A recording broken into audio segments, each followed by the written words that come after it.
and I want to thank you for being here.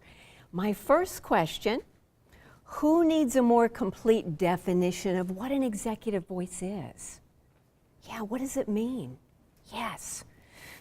I'm going to define what it is to me and what it isn't, because I have supersonic ears, and I can tell, and I have an awareness and sensitivity if you're at a Maserati level versus, say, Toyota level.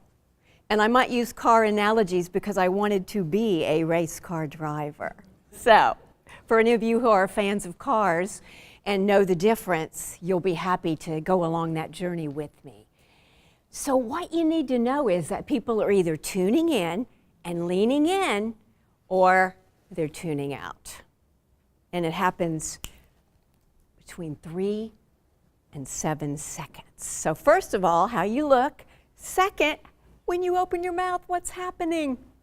We are already making judgments and trying to label and all of those things that the human mind wants to do. So, in today's ADD, very much distraction world, we've really got to catch people's attention and give them a reason to listen. So, let's talk about what an executive voice is, shall we? I've got my handy dandy markers. Let's see how many colors we can play with. So what is, to me, an executive voice?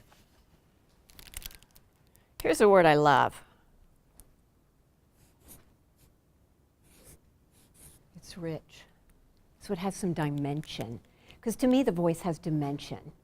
Some people, I think it might just come out here, or you're a talking head.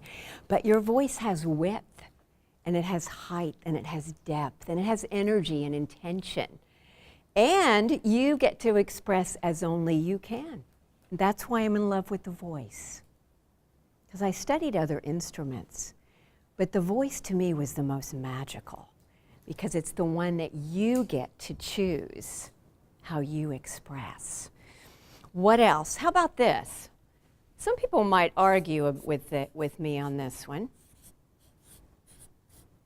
but I like this, because I think that's this versus this. And you can tell if people are open or if they're kind of not wanting to engage in conversation with you. Let's change colors. I would say this, kind of objective or subjective, a clear voice. How about this one? It's hard to define, but we can sense.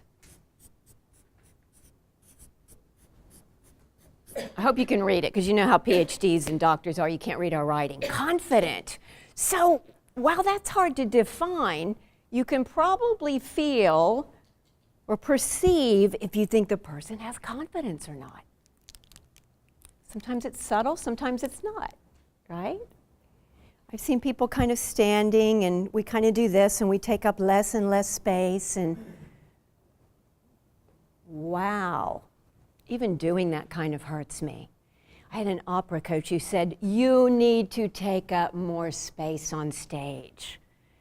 Took me years to both do that and let myself be visible and understand what she meant. Because I don't think you want people on stage who are hiding, unless it's a ghost tour for Halloween or something. What else? How about this? This is an art within itself.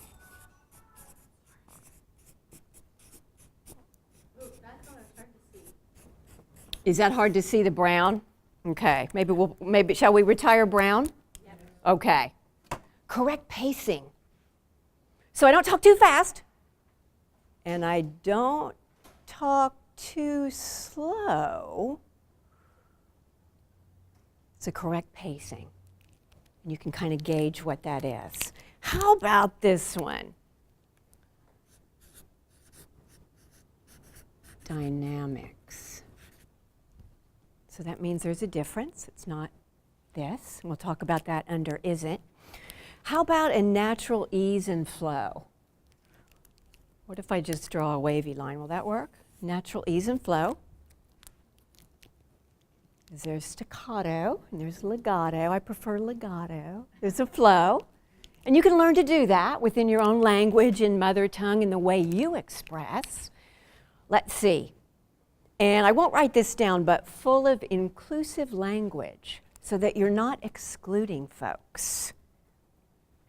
Now, what it isn't, what an executive voice isn't to me. How about this one?